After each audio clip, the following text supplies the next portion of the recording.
ইট পাটকেল। লেখনীতে রয়েছেন সানজিদা বিনতে সুফি। পর্ব 34। কামিনী চৌধুরীকে একটা চেয়ারের সাথে শক্ত করে বেঁধে রাখা হয়েছে। চারিদিকে গার্ডরা ঘিরে রেখেছে তাকে। বাচ্চাদের আলতো করে কোলে নিয়ে দাঁড়িয়ে আছে বাহাদুর আর একজন মেয়ে গার্ড। অনেকক্ষণ না খেয়ে থাকার দরুন তার একটু পর পর কেঁদে উঠছে। কামিনী চৌধুরীর গায়ে কেউ হাত তোলেনি, যতই অন্যায় করুক না কেন। কামিনী চৌধুরী আসমিনের মা, তাকে আঘাত করার সাহস কারণ নেই। আসমিন দরজা খুলে ভেতরে ঢুকতেই সবার চোখ সরল। সবাই সরেও দাঁড়ালো। আসমিনের পেছনে সানভি আর আমজাদ চৌধুরীও ভেতরে ঢুকলো। কামিনী চৌধুরী রক্তিম চোখে তাকিয়ে আছে সবার দিকে। আসমিন সেদিকে একবার তাকিয়ে নিজের মেয়েদের কাছে গেল। স্যানিটাইজার দিয়ে হাত জীবাণুমুক্ত করে মেয়েদের নিজের কোলে নিয়ে বুকের সাথে আগলে রাখলো কিছুক্ষণ। বুকের অসহ্য অস্থিরতা এতক্ষণে পাগল হওয়ার দশা তার। সন্তানদের কোলে নিয়ে অশান্ত বুক শান্ত হয়েছে। বাবার কোলে উঠে মেয়েরাও চুপ হয়ে গেছে। আসমিন দুজনের কপালে চুমু খেয়ে তাদের কোলে নিতেই কামিনী চৌধুরীর সামনাসামনি বসলো।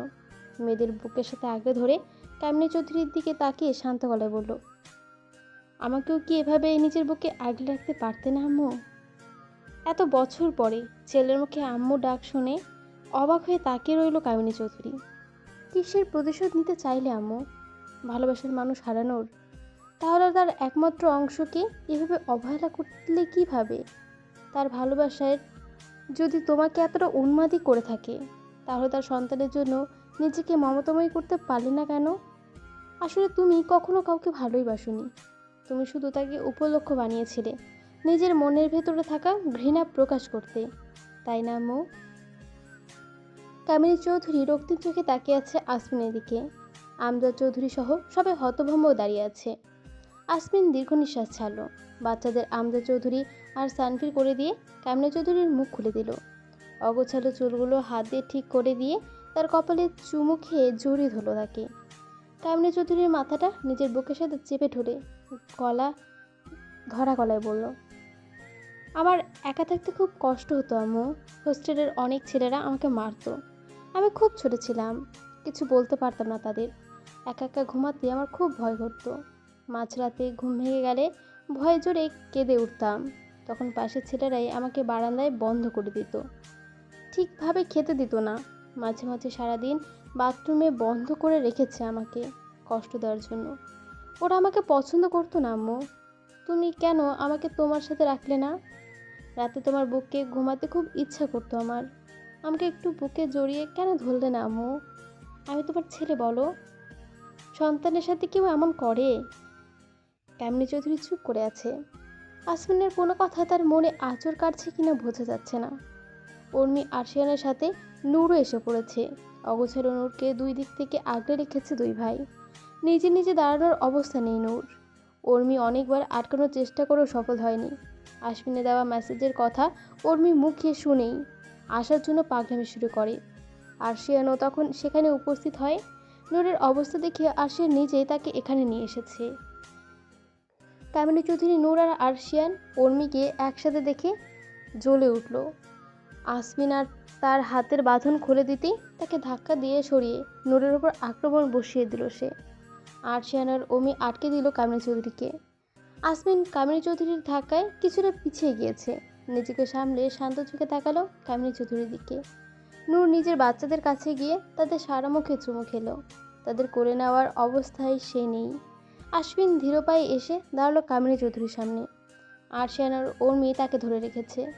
আশ্বিন শান্ত গলায় বলল, আমার মেয়েদেরকে কেন কিডন্যাপ করেছিলেন? কামিনী চৌধুরী দাঁত কিরমির করতে করতে বলল, বেঁচে দিতাম তোর মেয়েদেরকে। আমার সামনে তোরা শান্তিতে থাকবি তা আমি থাকতে সম্ভব নয়। ওর বাবার জন্য আমি ছোট থেকে অবহেলায় বড় হয়েছি, কারণ আমি মেয়ে। বাবা মা সারাদিন ভাইয়ের পেছনেই লেগে থাকতো। মরে যাওয়ার আগে সব সম্পত্তিও তার নামেই করে দিয়ে গেল। আমাকে বাঁচতে হতো তার দয়ায়। নিজের ইচ্ছায় ভালোবাসার মানুষটাকে বিয়ে করলাম, তাকেও খুন করলো। আমি কোন ভুল করিনি? আর তুই তুই আমার পেটের ছেলে হয়ে আমার সংসার ভাঙলি, আমার জন্য সতী নিয়ে এলি। তোকে আমি শান্তিতে থাকতে দিই কি করে? আমজাদ চৌধুরী তাচ্ছিল্য গলায় বলল, তাই নাকি কামিনী? তোমার সংসার? তা কবে আমাকে স্বামীর অধিকার দিয়েছ? আমাদের কি আদৌ একটু সংসার ছিল? আমি তোমাকে ভালোবাসি আমজাদ। কামিনী চৌধুরীর কাতর গলা শুনে আমজাদ চৌধুরী মলিন হাসলো। কামিনী চৌধুরীর চোখের দিকে তাকিয়ে শান্ত গলায় বলল, সত্যিই কি ভালোবাসো কামিনী? আমি বিয়ের সময় তোমাকে বলেছিলাম আমজাদ, আমরা কখনো স্বামী স্ত্রীর মতো স্বাভাবিক সম্পর্কে থাকবো না। তুমি সব মেনেই আমাকে বিয়ে করেছিলে, তাহলে আজ অভিযোগ কেন? আমজাদ চৌধুরী আর কিছু বলো না, মুখ ঘুরিয়ে নিল কামিনী চৌধুরীর দিক থেকে। আসবিন উর্মি আর আরশিয়ানের কাছে ছেড়ে দিল কামিনী চৌধুরীকে। আরেকবার তাকে বুকের সাথে জড়িয়ে ধরল। নূর চুপ করে আশমিনকে দেখে যাচ্ছে। আজ আশমিনকে তার স্বাভাবিক লাগছে না। কামিনী চৌধুরী ছটফট করছে ছোটার জন্য। আরশিয়ানকে বেঈমানের রক্ত বলে গালাগালি করছে। আশমিন তার মাথাটা বুকের সাথে চেপে ধরে তলপেটে পরপর 3বার শুট করে দিল।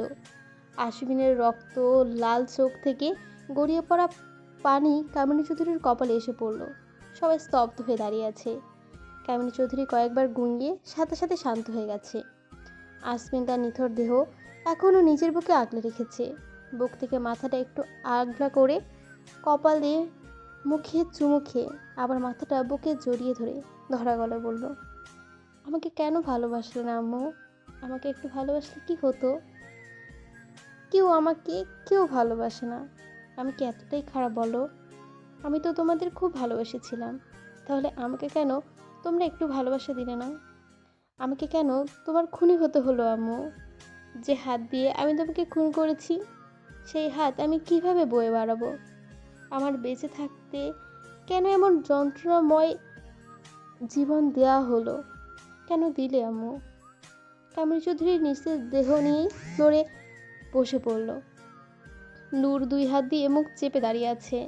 আমজাদ চৌধুরীর হাত কাঁপছে। উর্মি এসে তার কাছ থেকে বাবুকে কোলে নিয়ে গেল। আরশিয়ান ও অশ্রুসিক্ত আঁখিতে তাকিয়ে আছে কামিনী চৌধুরীর নিথর দেহের দিকে। আমজাদ চৌধুরী আসমিনের বুক থেকে কামিনী চৌধুরীকে নিজের কোলে নিলেন। তার সারা মুখে আদর আদরে ভরিয়ে দিয়ে ডুকরে কেঁদে উঠলেন। তোমাকে এভাবে বুকে রাখা আমার স্বপ্ন ছিল কামিনী। আমি চেয়েছিলাম আমার বুকের উষ্ণতায় তুমি উপভোগ করো। আমি তোমাকে বুকে নিয়েছি ঠিকই, কিন্তু তুমি উপভোগ করছো না। তুমি কেন এমন বিনাশিনী হলে? আমার মায়াবিনী হয়ে কি বেঁচে থাকতে পারতে না? তুমি ছাড়া আমি কিভাবে থাকবো?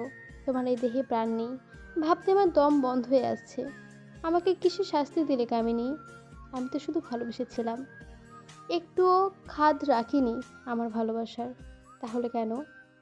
নূর পাথর চোখে তাকিয়ে আছে আশমিনের দিকে। আশমিনের এক হাতে কামিনী চৌধুরীর হাত। আশমিনকে দেখে মনে হচ্ছে একটা প্রাণহীন দেহ বসে আছে। নূরের কানে শুধু একটা কথাই বাজছে, কেউ আমাকে কেন ভালোবাসে না? তাহলে কি নূর আশমিনকে ভালোবাসেনি? নূরকে উর্মি এক হাতে ধরে রেখেছে। সানভি নীরবে চোখের পানি ফেলছে। আসমিনের জন্য তার বুকটা হু হু করে উঠছে। তার স্যার ভালো নেই, সত্যি তাকে কেউ ভালোবাসে না। সে শুধু বুক উজাড় করে সবাইকে ভালোবেসে গেছে। পর্বটা এখানে শেষ হয়ে গেছে। কেমন হয়েছে অবশ্যই জানাবেন। ভালো লাগলে অবশ্যই লাইক, কমেন্ট এবং সাবস্ক্রাইব করে দেবেন। আসছি আজকে গল্পটা শোনার জন্য অসংখ্য ধন্যবাদ।